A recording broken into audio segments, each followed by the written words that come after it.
Well, what's up, Christian caregiver? Welcome back to Christian Dementia Caregiving, the podcast where we teach Bible-believing Christians how to use their God-given strengths and talents to make dementia caregiving easier, where we teach you that you can still have hope as well as where to find help in this caregiving journey. For this week, I wanted to do something a little bit different than what we've been doing thus far in this podcast. I thought it would be fun for us to do a couple of episodes on quick tips for dementia caregiving. And this first episode that we're going to talk about today is we're going to talk about 5 quick tips for you to be able to help in managing wandering in people living with dementia. So let's start with a question. What is wandering in dementia? Well, I'm going to go back to when I was a student living in South Africa, where I now, 30 plus years later, recognize that this was the patient that got away. This was the person that I was trying to help. But at that particular time in my life, I did not have the skills I needed in order to actually help her. Nor did I recognize that at what I recognize now, that she actually was living with dementia. Well, her dementia manifested with wandering. She was a petite little person who was in a hospital setting, and I will never forget her. Like I said, it's 31 years later, and I still remember her.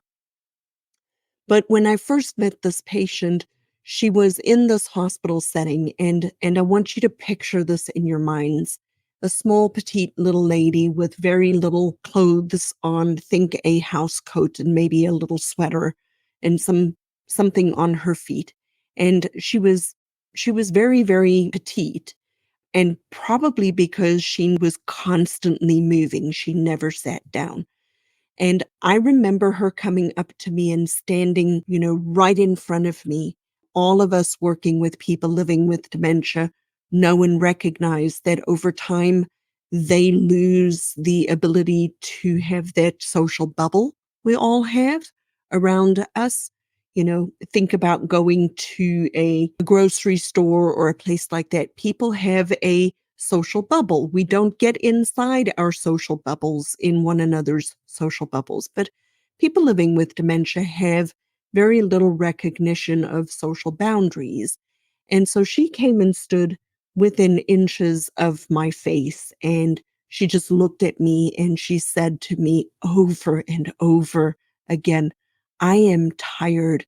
I'm so very, very tired." And she just walked up and down this hallway and then would come stand up in front of me and tell me, "I'm tired. I'm so very, very tired." And like I said, I will never forget this particular patient.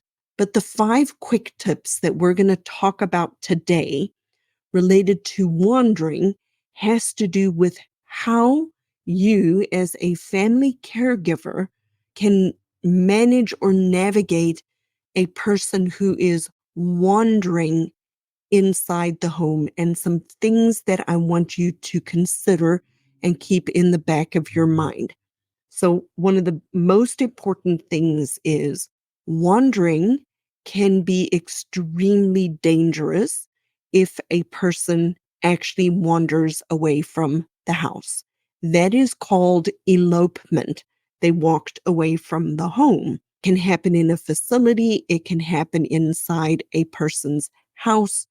The reality of the matter is about 80% of people living with dementia will wander away from their home at some point or another, and it can be extremely dangerous. So 5 quick tips, and we're going to keep these episodes over the next week or so pretty short and very sweet, but 5 quick tips for wandering related behaviors at home. The first thing is we need to make sure that the door is secured. There are a variety of different ways of securing the door.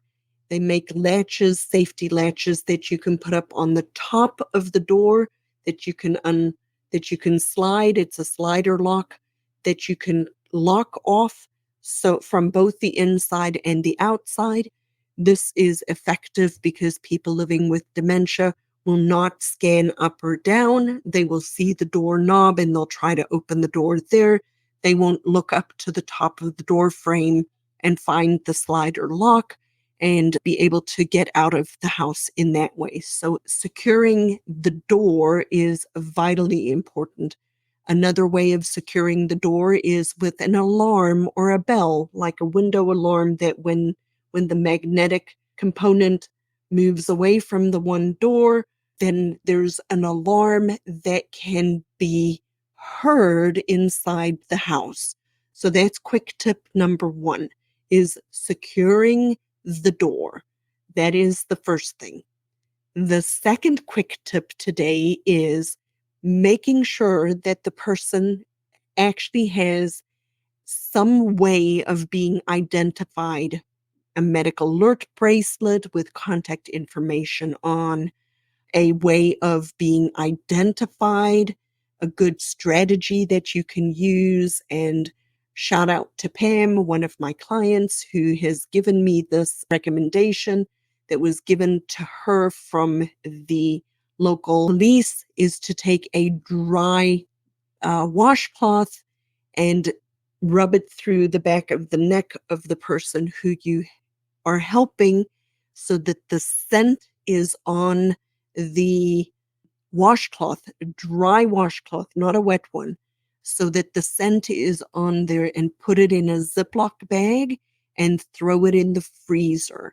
That way, if the person wanders away from home, you have a way of providing the dog, the canine unit, a way for them to track the person from scent. So having an identification bracelet with contact information on, and then also having a way of keeping the person's scent isolated and protected so that you can use it again.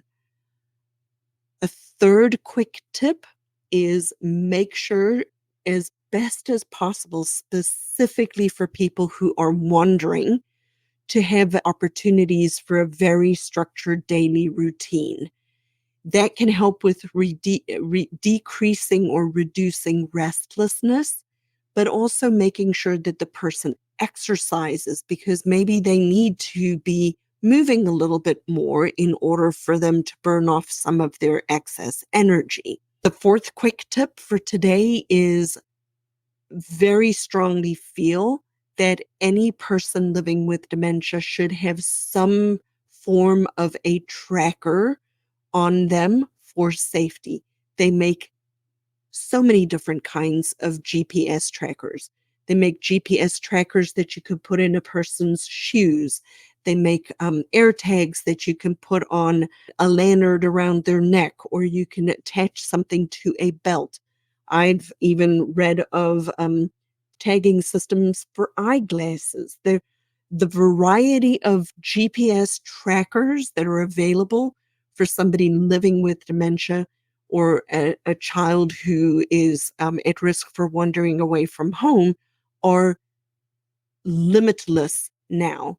And in concert with that, I want you to strongly consider letting your local police department know that you have a person living with dementia that you are taking care of at home, because the police are mandated for an adult to leave them for 24 hours before they can be considered a missing person. In the case of somebody living with dementia, we do not want 24 hours to go by before we find them. So I want you to go to the local police department and let them know and provide them with the information they need in order for you to be able to quickly get the police involved, because this is now an adult who is at risk. And then the last quick tip for today related to wandering is you can use some visual cues by the doors, which is just the big fat fancy word for putting a sign up or something close to the doors that is a reminder for the person living with dementia to not go out the door. Do not use the word stop on signs.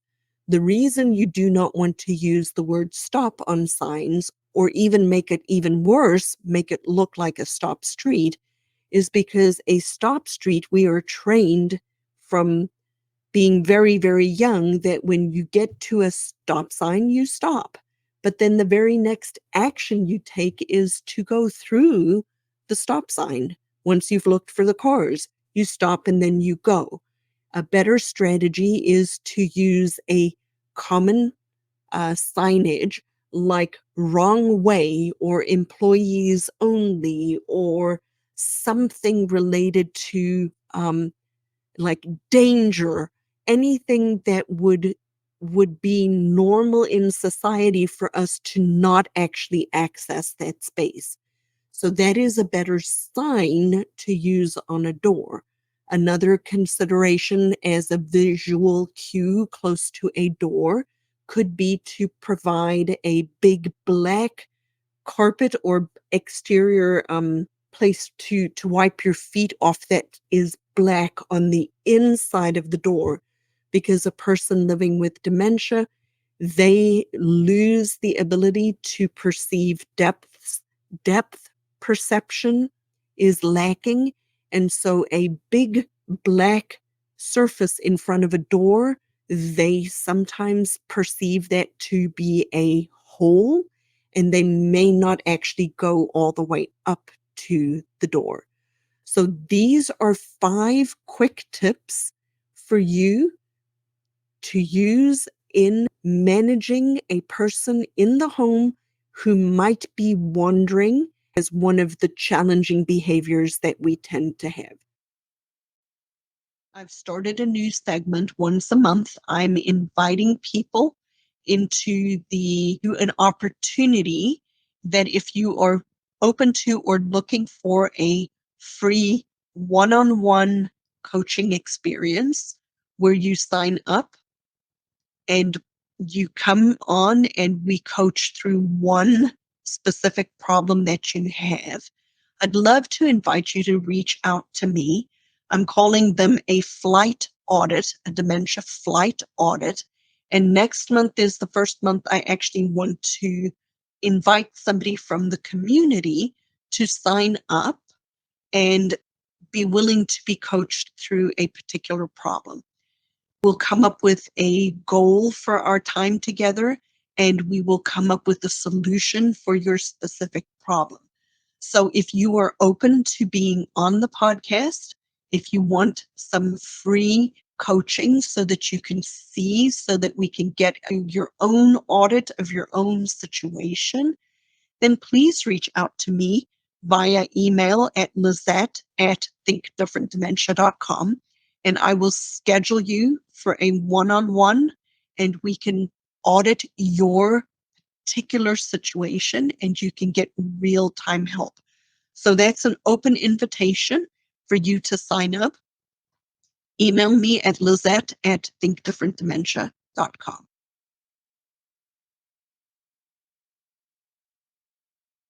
So to repeat, make sure that there is a way that the door is secured.